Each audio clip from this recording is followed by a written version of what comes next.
We hebben heel veel mooi weer gehad de laatste 5 weken. En wat ons opvalt is dat er toch wel redelijk veel drenkelingen zijn dit jaar. En ja, dat heeft best wel impact natuurlijk. Met name de verdrinking van het 17-jarige Sielfamke in Grauw deze weken en het fatale ongeluk van een lieke oude jongen bij de Grutte Wielen in Ljout, een paar weken geleden, had het personeel van de ambulance bot ongriept.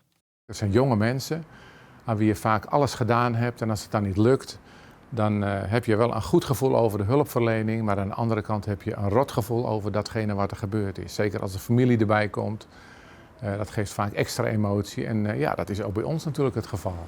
Het bedrijfsopvangteam bestaat uit 14 mensen van de ambulance die het oplaat binnen om collega's te helpen. Ze bellen die op als ze bij haar werk wat slims mee maken ha. En dan krijgen de hulpverleners soms te jaren dat het net goed gaat.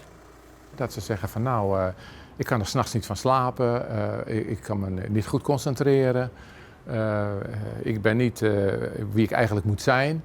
En dan, dat zijn wel tekenen dat er eigenlijk, dat we zeggen van nou, misschien is het goed als we eens een gesprek face-to-face hebben in plaats van voor de telefoon. En dan kunnen we die dingen wat beter bespreken en dan kunnen we ze eventueel doorsturen naar een psycholoog.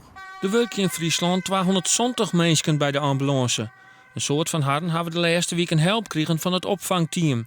Want het werk, hoe graag ze het ook doen, is soms zwier. En dan gaat het net alleen nog om ongelukken.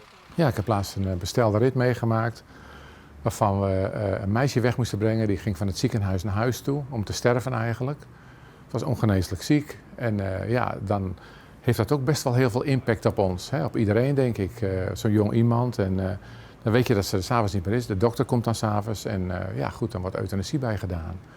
En daar hebben we dan ook best wel moeite mee. De een wat meer dan de ander, maar het is best wel heel emotioneel natuurlijk.